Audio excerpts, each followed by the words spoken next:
Mr Chairman, thank you very much for the opportunity to take a call in the committee stages, and I hope that the Minister takes the opportunity to answer some of the questions that were foreshadowed during the truncated debate that we've already had on this bill so far. Mr Chairman, can I first of all agree with one point that the previous speaker made, Dr Paul Hutchison, and that is that for some family members who have been denied access to payment for caring, this bill does progress that issue, and that is a good thing. It is massively outweighed by the frame in which the Minister has put this resolution. The Minister has quite clearly, in his press statements and in the introduction to this bill, as well as the question and answers from the Ministry of Health that accompanied it, said that it is the total responsibility of family members to care for their disabled other family members, and that undermines the whole point of this bill. The point of this bill should be to say that under the public health and disability responsibilities that the government has, for a family member who is performing a support service that would otherwise be performed by a paid caregiver, then that person should be entitled to be paid as well. So the whole framing of this debate has been a minister who's being dragged kicking and screaming from the Court of Appeal into Parliament to address the issue that was raised by the Atkinson family. The minister knows that when Labor was leading the government, the matter had not been resolved by the courts. It was resolved by the courts during his term of government, and for the last 12 months he's been working out how he could get out of the responsibility of paying for family caregivers. Mr Chairman, the other point that I want to raise in relation to the issues that Dr Paul Hutchison raised is that it would pay well the member to read the regulatory impact statement, because that has accurate costings in, rather than the dribble that he reported to the House. And the accurate costings are that it would only have cost an additional $17 million per year to include all people who are family caregivers who are currently not being paid. That's a minuscule amount of money within the total health budget, and if the Minister wants to fix the situation, then he should have fixed it.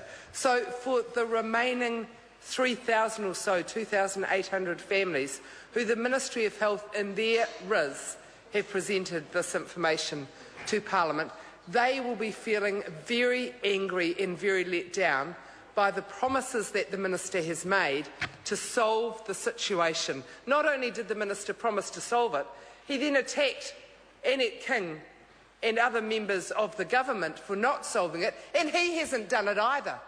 He hasn't done it. Just slipped through his fingers. He had the opportunity, he had the court case, he had it resolved during his time as Minister, decided after taking it to the High Court and then it going to the Court of Appeal. The Minister didn't fix the situation. This bill doesn't do it. Mr Chairman, on page 11 of the regulatory impact statement, it says quite clearly that having no targeting and paying all family carers who are providing HCSS, home and community support services, would cost at a midpoint $65 million per annum, and with the range going as high as $75 million. That would ensure that the 5,400 family members of disabled people who are currently providing that home support would in fact be paid for it. So there is a smidgen of good in here, and why on earth the Minister didn't do his work properly and get the entire package sorted is beyond belief. But he's made it worse than that, Mr Chairman. Not only has he denied access to payment for so many thousand family caregivers, but he's also, in this legislation, extinguishing their right to take a case to the Human Rights Tribunal for discrimination. That was the basis on which the other families won this concession. Had the Atkinson family taken that, or any of the other families actually, under the criteria that the Minister has laid down, I don't think they would be entitled to payment still. They are only getting it because they've been through the legal process and the Minister has finally agreed to settle. Mr Chairman. Mr Chairman. I call the Honourable Ruth Dyson. Mr Chairman, the Minister has agreed to settle with those families, but under the criteria that he is laying out in this legislation for very high and complex needs disabilities, those families would not be entitled to the payment that they have won through the courts. So why would the Minister disentitle other family members from taking what is their legitimate case? Well, that's the very question that is answered in this report that is also on the table from the Attorney-General, the Honourable Chris Finlayson. Mr Chairman, he takes quite a long time to say it, but it is the Attorney-General. But on page 3 of his report, he says this at point 17. It's important to note that a savings provision preserves the position of the parties in the family carers case and one other case. The litigation may continue or be settled as if the bill had not been enacted. So regardless of this legislation, those families would have reached a settlement with the Minister or the Ministry of Health.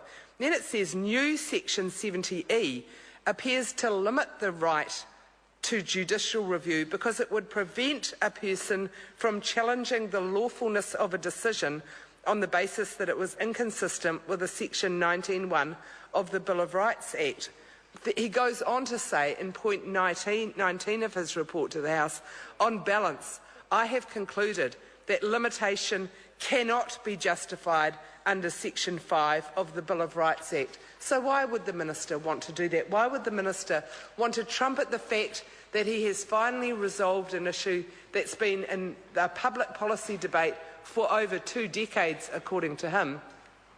Why would he want to resolve that issue by creating another clear and confirmed by the Attorney-General discrimination, while at the same time extinguishing the rights of those families who have this confirmed discrimination created by this legislation from taking the matter through any system of human rights to redress? Mr Chairman, that undermines the whole point of this legislation. There are further negative aspects to it. The fact that the Minister has not determined that people should be paid at the average, family members should not be paid perhaps at the average rate that other caregivers are being paid, but only at the minimum wage. So family caregivers' work is worth less to do than somebody who is not from that family. I don't agree with that.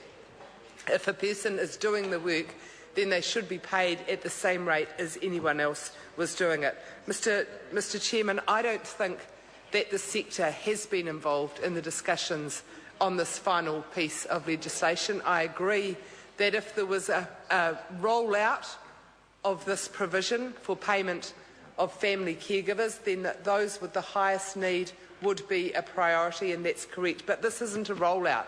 This is the beginning and the end of the situation. This is legislation that is not being brought in incrementally. This is legislation that is being done through all stages of this Parliament under urgency with no consideration at all, not even one day, by a select committee. None of the families involved, none of the caregivers, not Carers New Zealand, no organisations that are involved in the provision of this support for disabled people are being allowed one word of input into this legislation. It's being passed right through all stages under urgency without any public scrutiny, and I think that is an immoral position for the Minister to take. To have such a significant piece of legislation affecting the rights of so many families of disabled people, to have those rights extinguished without them having an opportunity to have one say, is an outrage. And I am beside myself with surprise that the Māori Party, with the Minister for Disability Issues as one of their members,